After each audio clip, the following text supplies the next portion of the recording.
What's up YouTube, it's K.D.M Sports back again after an amazing Saturday of UFC this past weekend. UFC 300 was a great card with many exciting matchups, and it didn't disappoint. There were many legendary moments that occurred.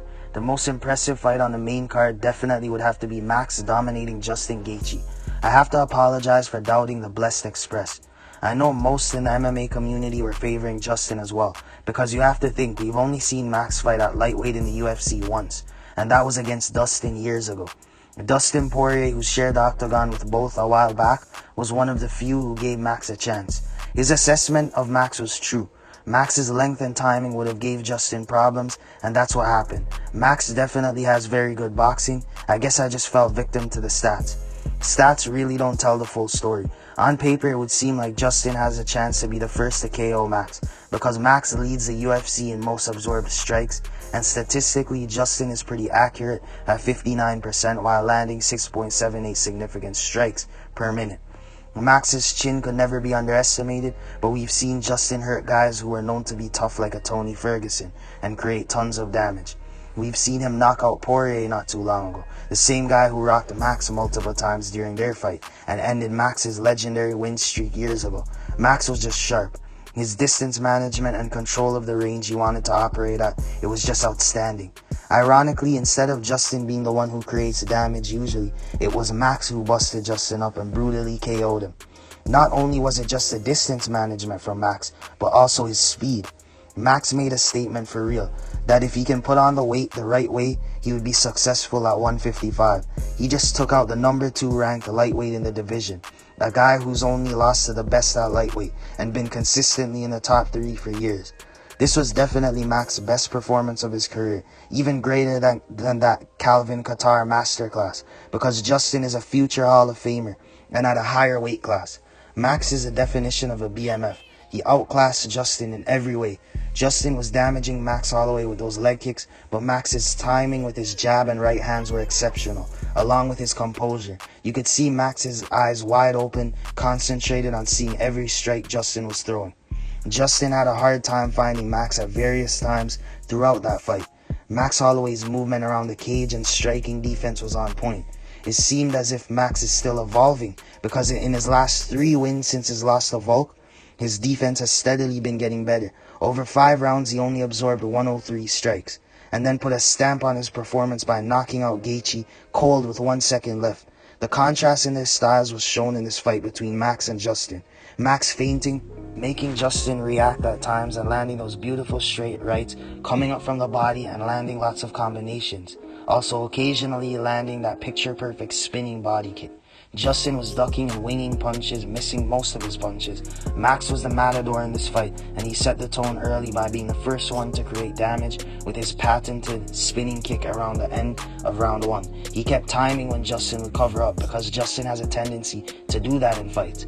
This resulted in Justin getting his nose broken. Max, being the more skilled fighter, just took over from there, while Justin was effective with his leg kicks. Max showed better hands and diversity with his hands and legs. His footwork and sharp jab dictated how this striking battle would play out. For the Charles Oliveira vs. Arman Tsarukyan fight, I felt disappointed, but I was happy Charles didn't get truly hurt in this fight, because we all know how dangerous and good of an athlete Arman Tsarukyan is. Both fighters had significant moments in the fight.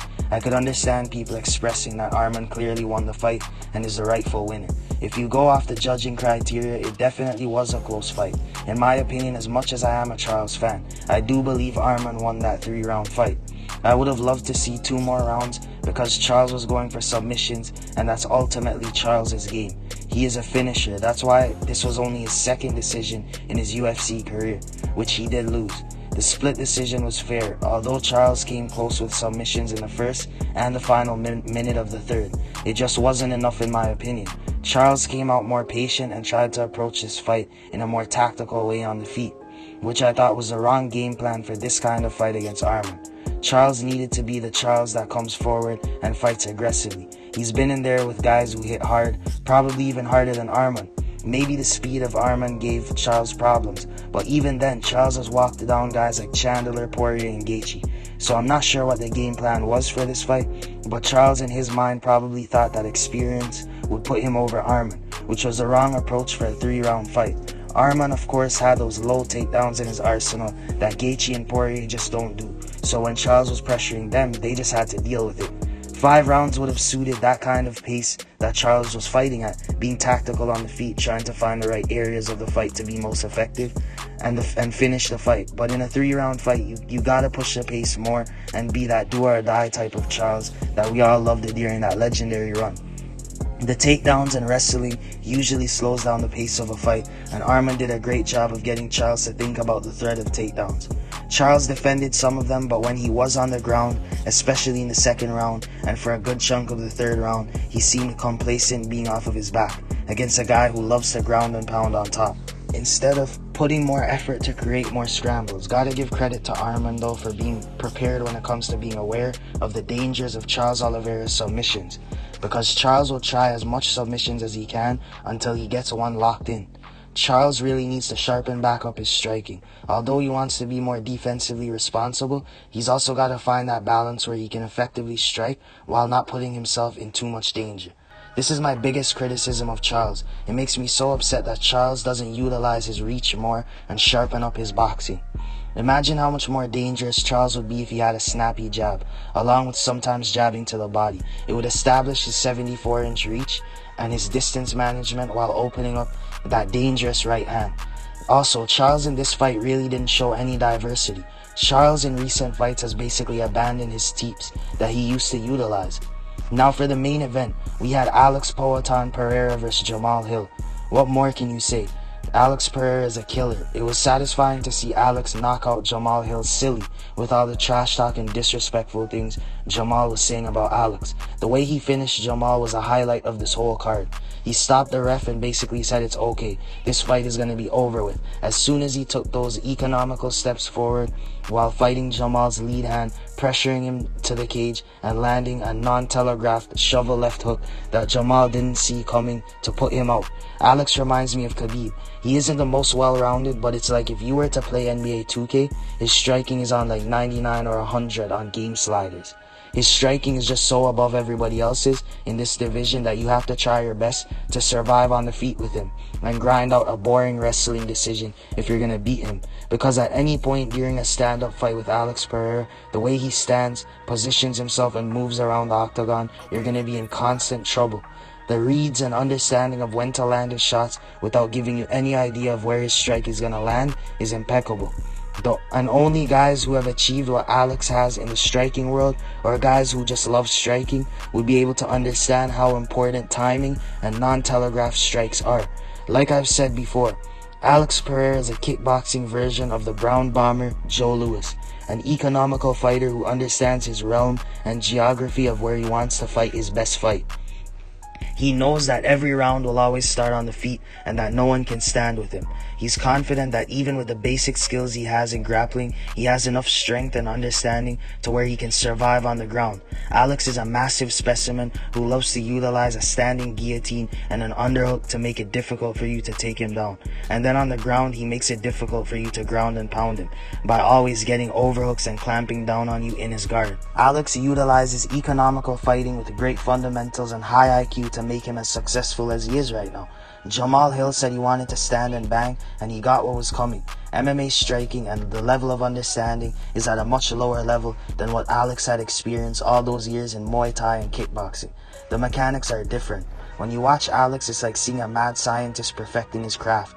The form and the management of his range and timing is something you're not going to see in typical MMA bouts. The definition of no wasted movements. Every strike and movement is with intent to set you up. It's rinse and repeat every fight. Low leg kicks that you can't check because he doesn't telegraph. Variations of non-telegraphed left hooks. A damaging jab, sometimes mixing it up with hard jabs to the body, and occasionally short, hard right hands with perfect rotation in his strikes. One thing that I think is very effective about Alex is his stance. He stands like an old-time boxer or bare-knuckle boxer, if you're familiar with the history of combat sports. With the lead hand outstretched, but Alex is of course much looser on his feet. Honestly, it's just a beauty to see Alex at work because he understands the mechanics of how your body is supposed to move when striking. Overall, it was another destructive performance from Pereira, and it's gonna really take somebody who can somewhat compete with Alex on the feet and use a high degree of effective grappling to be able to dispose of him. Because right now, these guys at light heavyweight cannot compete with him. The only person Alex should have concern for is Ankalaev. That's a guy who's very well-rounded in striking and grappling. That's a fight we'll have to wait to see get made eventually, and then we'll talk about it. As for now, I'll swallow the Max pill and Arman pill for taking those L's, even though Charles's loss wasn't bad like how Gaethje's was to Max. Gaethje may never be the same after that. That's the MMA game. You've done it to so many other great fighters in the past, and there comes a time where it happens to you. We'll see where Gaethje goes from here. We'll see how Charles bounces back, since he's also pushed further back from the title picture, after not losing a non-title bout for so many years. Thank you guys for listening to me talk and share my thoughts after this enormous UFC 300 event. Make sure to subscribe, like, share, and if you've got any opinions, feel free to leave it in the comment section below.